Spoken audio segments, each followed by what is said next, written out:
Assalamualaikum warahmatullahi wabarakatuh. Pada pertemuan hari ini yang dibahas adalah materi tentang getaran. Jadi yang dimaksud dengan getaran itu merupakan gerak bolak-balik pada suatu benda dalam selang waktu tertentu melalui titik kesetimbangannya. Benda dikatakan bergetar dalam satu kali getaran penuh, yakni dari titik awal dan kembali ke titik awal tersebut.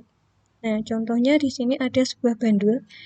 Jadi apabila benda itu bergetar, maka benda itu akan gerak bolak-balik dari titik awalnya di sini adalah titik B, menuju ke A, kembali lagi ke B, kemudian ke C, dan kembali ke A. Jadi gerak bolak-balik dari B ke A, kemudian kembali ke B, terus kemudian ke C, dan kembali ke B, itu adalah getaran. Nah, di sini contohnya satu kali getaran penuh itu adalah dari A ke B, kemudian ke C, ke B, kembali lagi ke A. Jadi satu kali getaran penuh itu dari titik awal kembali ke titik awal. Kemudian contohnya lagi dari C. Dari C sini ke B, kemudian ke A, kembali ke B, dan kembali ke C. Itu disebut dengan satu kali getaran.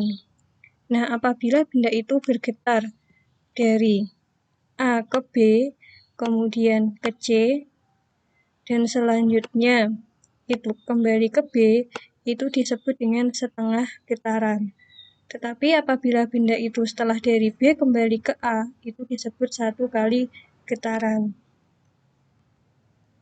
Nah, dalam suatu getaran ada istilah-istilah tertentu. Yang pertama itu ada amplitudo. Jadi amplitudo itu adalah simpangan terjauh dari titik setimbang. Nah, contohnya di sini ada bandul. Nah, bandulnya dari A, kemudian di sini bergetar atau gerak ke B, kemudian ke C. Untuk amplitudo itu dari A ke B atau dari B ke C. Jadi itu disebut dengan simpangan terjauhnya. Dari A ke B atau B ke C itu disebut dengan amplitudo.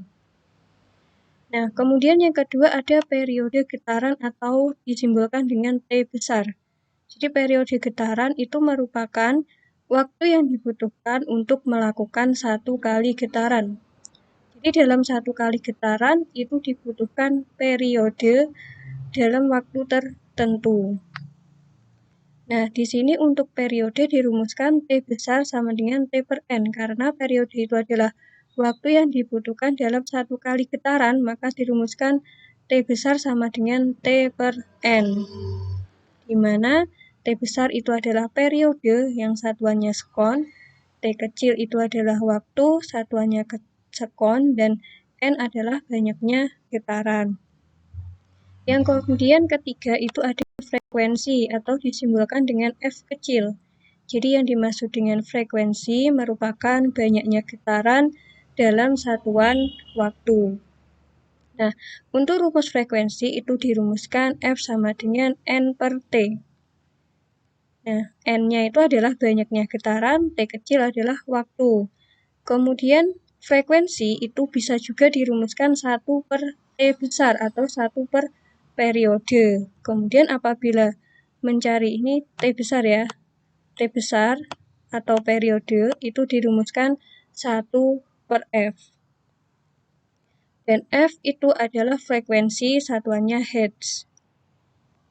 Nah, di sini untuk contoh soal, jika suatu sumber getaran memiliki frekuensi 20 Hz, jadi frekuensinya di sini 20 Hz, maka periode sumber getarannya adalah, jadi yang ditanyakan itu periodenya, diketahui frekuensi sebesar 20 Hz, kemudian yang ditanyakan periode atau T besar. Nah, karena di sini diketahui F kecil atau frekuensi, maka untuk menentukan periode atau T besar kita gunakan rumus 1 per F. Jadi T besar atau periode itu sama dengan 1 per F. Jadi 1 per 20 nilainya 0,05 sekon. Jadi untuk frekuensi 20 Hz memiliki periode 0,05 sekon. Contoh soal yang berikutnya, suatu bandul digantung dan digetarkan selama 40 detik. Kemudian bolak-balik sampai 20 kali getaran. Maka periode getaran bandul tersebut adalah Jadi dari soal itu diketahui bahwa T waktunya 40 sekon, kemudian banyaknya getaran ada 20 getaran, yang ditanyakan adalah periode atau T besar. Nah, kita gunakan rumus periode T besar sama dengan T kecil per N, waktu dibagi dengan banyaknya getaran.